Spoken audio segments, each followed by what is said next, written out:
Dumanı da köçtü, aydın'da dostları da bakayıq.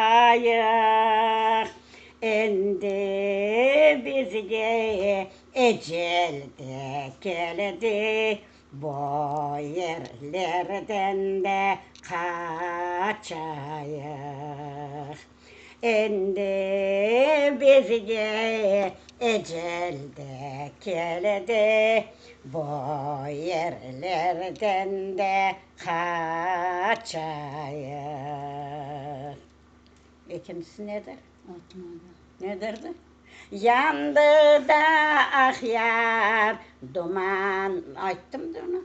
Aytın indi ta Duman da köçtü, aydın'da dostlar da kaçayıq.